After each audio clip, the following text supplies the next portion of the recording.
Good morning everyone. I hope आप सब अपनी जगह ठीक ठाक होंगे।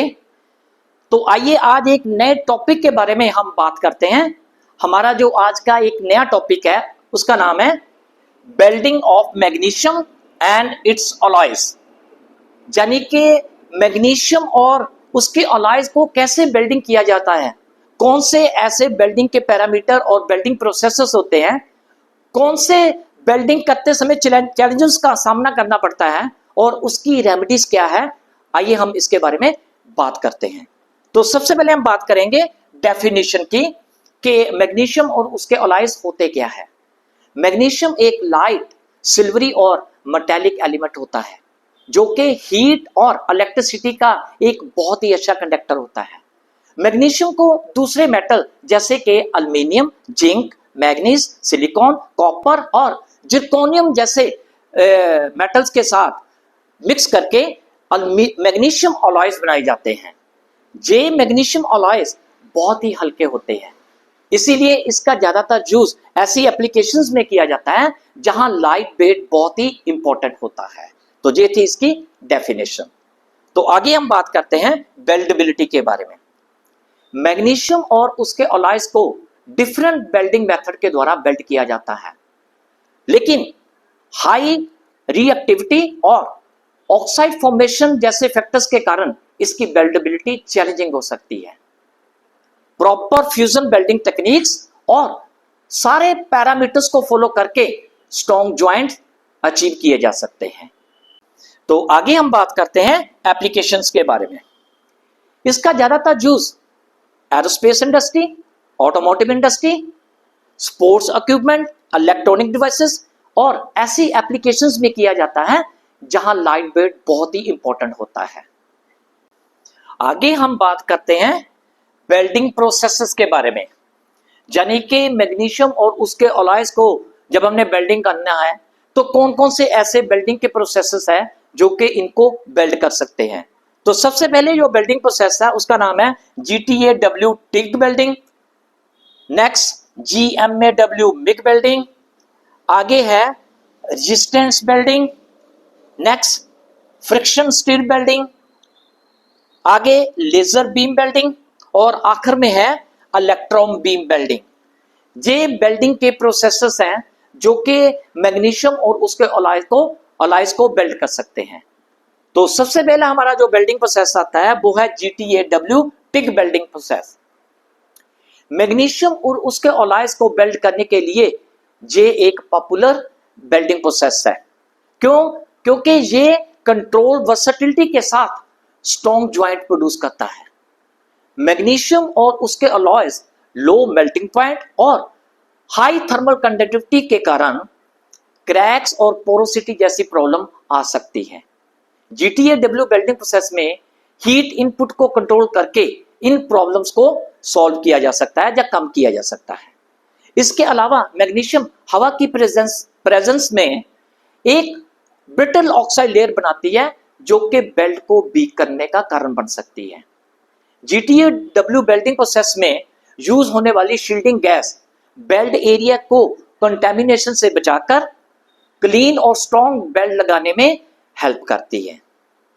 हमारा जो अगला वेल्डिंग का प्रोसेस है उसका नाम है GMAW मिग वेल्डिंग प्रोसेस। इस वेल्डिंग प्रोसेस का यूज मैग्नीशियम और उसके अलॉयज को वेल्ड करने के लिए किया जाता है, क्योंकि इसकी हाई स्पीड और फ्लेक्सिबिलिटी के कारण मिनिमल स्पैटर्स के साथ हाई क्वालिटी के स्ट्रॉन्ग ज्वाइंट लगाए जा सकते हैं। इसकी हाई हीट अफेक्टेड जोन पर हीट के नेगेटिव इफेक्ट को कम करने में हेल्प करती है। इस प्रोसेस का यूज डिफरेंट वेल्डिंग पोजीशन यानी कि फ्लैट, हॉरिजॉन्टल, वर्टिकल और ओवरहेड में भी किया जा सकता है। वेल्ड की स्ट्रेंथ को बनाए रखने के लिए कॉमन फिलर अलॉय यानी कि A92A का यूज करना चाहिए। हमारा जो अगला वेल्डिंग का प्रोसेस है उसका नाम है रेजिस्टेंस वेल्डिंग। रेजिस्टेंस वेल्डिंग, खासकर रेजिस्टेंस पोस्ट वेल्डिंग का यूज मैग्नीशियम और उसके अलॉय को ज्वाइन करने के लिए किया जाता है, क्योंकि ये एफिशिएंट ऑटोमेशन में आसान और मास प्रोडक्शन के लिए बहुत ही सूटेबल है। ये एक वेल्डिंग का क्लीन प्रोसेस है जिसमें किसी भी प्रकार की फिलर मटेरियल की जरूरत नहीं पड़ती। और अगर सारे प्रॉपर वेल्डिंग पैरामीटर को फॉलो किया जाए तो एक स्ट्रॉन्ग और रिलायबल ज्वाइंट लगाया जा सकता है। इस प्रोसेस का यूज करके मैग्नीशियम को दूसरे मटेरियल्स के साथ यानी कि स्टील के साथ भी जोड़ा जा सकता है। हालांकि उसके लिए स्पेसिफिक तकनीक्स और पैरामीटर्स की जरूरत पड़ सकती है। इस प्रोसेस में किसी भी प्रकार की शील्डिंग गैस का जरूरत नहीं पड़ता। हमारा जो अगला वेल्डिंग का प्रोसेस है उसका नाम है फ्रिक्शन स्टिर वेल्डिंग प्रोसेस। ये एक सॉलिड स्टेट वेल्डिंग प्रोसेस है। ये मेल्टिंग और सॉलिडिफिकेशन जैसे इश्यूज को कम करती है, जिससे पोरोसिटी और क्रैकिंग जैसी प्रॉब्लम नहीं आती, जो कि दूसरे वेल्डिंग प्रोसेसेस में आ सकती है।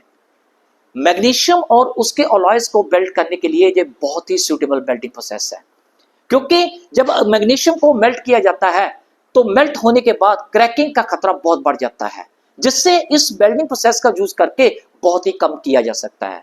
ये वेल्डिंग प्रोसेस एनर्जी एफिशिएंट और एनवायरमेंट फ्रेंडली है। ये लाइट वेट मटेरियल्स की एप्लीकेशन के लिए बहुत ही सूटेबल है। हमारा जो अगला वेल्डिंग का प्रोसेस है उसका नाम है लेजर बीम वेल्डिंग। मैग्नीशियम और उसके अलॉयज को वेल्ड करने के लिए ये बहुत ही सूटेबल वेल्डिंग प्रोसेस है, क्योंकि इसमें narrow heat affected zone, minimal heat input के कारण लो डिस्टॉर्शन के साथ डीप पेनिट्रेशन के ज्वाइंट्स लगाए जा सकते हैं।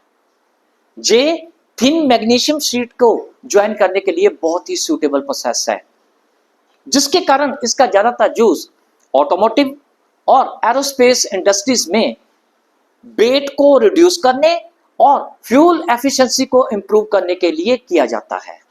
वैसे तो इस प्रोसेस में जो यूज होने वाले इक्विपमेंट बहुत कॉस्टली होते हैं, लेकिन हाई स्पीड और प्रिसीजन के कारण लॉन्ग रन में ये काफी इफेक्टिव है। खासकर हाई प्रोडक्शन यानी कि हाई वॉल्यूम प्रोडक्शन के लिए बहुत ही सूटेबल है। हमारा जो अगला वेल्डिंग का प्रोसेस है उसका नाम है इलेक्ट्रॉन बीम वेल्डिंग। इस प्रोसेस की हाई एनर्जी डेंसिटी के कारण मिनिमल हीट इनपुट के साथ रैपिड और डीप पेनिट्रेशन के ज्वाइंट लगाए जा सकते हैं। इस प्रोसेस का वैक्यूम एनवायरनमेंट ऑक्सीडेशन और कंटेमिनेशन को रोकने में हेल्प करता है, क्योंकि मैग्नीशियम और उसके अलॉयज को वेल्ड करने में ये एक इंपॉर्टेंट इश्यू है। ये प्रोसेस हाईली कंट्रोलेबल है, जिससे मिनिमल क्रैकिंग के साथ एक्यूरेट और रिपीटेबल ज्वाइंट्स लगाए जा सकते हैं। आगे हम बात करते हैं चैलेंजेस के बारे में, यानी कि जब आपने मैग्नीशियम और उसके अलॉयज को वेल्ड करना है तो वेल्डिंग के दौरान किन किन दिक्कतों का सामना करना पड़ सकता है, इसके बारे में हम बात करते हैं। तो सबसे पहले जो हमारा चैलेंज है वो है ऑक्सीडेशन। मैग्नीशियम और उसके अलॉयज हवा में ऑक्सीजन के साथ बहुत जल्दी रिएक्ट करते हैं, जिससे पोरस ऑक्साइड बनते हैं, जिसके कारण वेल्ड में कंटामिनेशन हो सकती है और ज्वाइंट की स्ट्रेंथ और क्वालिटी के ऊपर बुरा असर पड़ सकता है। हमारा जो अगला चैलेंजेस आता है उसका नाम है पोरोसिटी। मैग्नीशियम और एल्युमिनियम अलॉय पिघली हुई स्टेट में हाइड्रोजन के प्रति हाईली सॉल्युबल होते हैं, लेकिन सॉलिड स्टेट में ये लेस सॉल्युबल होते हैं। इसके कारण वेल्ड के ठंडा होने पर ये हाइड्रोजन पोरस बन सकते हैं। ये ज्वाइंट सरफेस को कंटेमिनेट करके उसके बीच में डिफेक्ट पैदा कर सकते हैं। जो हमारा अगला चैलेंजेस है उसका नाम है क्रैकिंग। स्टील के कंपैरिजन में मैग्नीशियम गर्म होने से बहुत जल्दी ही एक्सपेंड और कंट्रैक्ट हो सकते हैं, जिससे इंटरनल स्ट्रेस के कारण क्रैकिंग का खतरा बढ़ सकता है। अलॉयज के द्वारा प्रोड्यूस किए गए इंटरमेटेलिक पर लो मेल्टिंग पॉइंट हो सकता है, जो कि काफी लंबे समय तक लिक्विड फॉर्म में बेल्ट के एजेस पर रह सकते हैं और सॉलिड होने पर क्रैक्स की प्रॉब्लम आ सकती है। जो हमारा अगला चैलेंजेस है उसका नाम है evaporation and alloying element loss. Magnesium और इसके अलॉयज का लो बॉइलिंग पॉइंट होता है। इसका मतलब है वेल्डिंग प्रोसेस के दौरान हाई हीट के कारण अलॉइंग एलिमेंट्स इवेपोरेट हो सकते हैं, जिससे मटेरियल की स्ट्रेंथ और उसकी प्रॉपर्टीज के ऊपर बुरा असर पड़ सकता है। जो हमारा अगला चैलेंजेस है उसका नाम है coarse grain growth. Magnesium alloys में हाई थर्मल कंडक्टिविटी होती है, जिसके कारण बेल्ट एरिया में बेल्ट के ग्रेन्स प्रोड्यूस हो सकते हैं। इन सब बेल्डिंग डिफेक्ट के कारण बेल्ट की स्ट्रेंथ, फ्लेक्सिबिलिटी और उसकी मैकेनिकल प्रॉपर्टीज के ऊपर बुरा असर पड़ सकता है। आगे हम बात करेंगे रेमेडीज के बारे में, यानी कि जब आपने बेल्डिंग की थी और बेल्डिंग करते समय जिन जिन दिक्कतों का आपने सामना किया था, उन दिक्कतों को कैसे दूर किया जाता है, इसके बारे में बात करते हैं। तो सबसे पहले जो हमारी रेमेडी है उसका नाम है इनर्ट गैस शील्डिंग। यानी कि बेल्डिंग करते समय जब भी आपने बेल्डिंग करनी है तो इनर्ट गैस यानी कि जो शील्डिंग गैस होती है वो आपने जरूर यूज करनी होती है। यानी कि इनर्ट गैस के तौर पर आप आर्गन और हीलियम या इन दोनों का मिक्सर भी यूज कर सकते हैं, जो कि बेल्ट एरिया को कंटेमिनेशन और ऑक्सीडेशन से बचा के रखती है। जो हमारी अगली रेमेडी है उसका नाम है प्री क्लीनिंग। मैग्नीशियम और उसके अलॉयज को बेल्ट करने से पहले सरफेस को पूरी तरह क्लीन करना बहुत ही जरूरी है। यानी कि जो उसके ऊपर rust, dust, grease, oil, paint वगैरह है, बिल्कुल रिमूव कर लेना है। आपने ये भी इंश्योर करना है कि वायर और जॉइंट सरफेस को पूरी तरह ऑक्साइड और कंटेमिनेशन से फ्री करना है, जिससे बेल्ट पूल में हाइड्रोजन को एंटर होने से रोका जा सके। आगे हम बात करेंगे जो हमारी अगली रेमेडी है उसका नाम है प्रॉपर बेल्डिंग टेक्निक्स।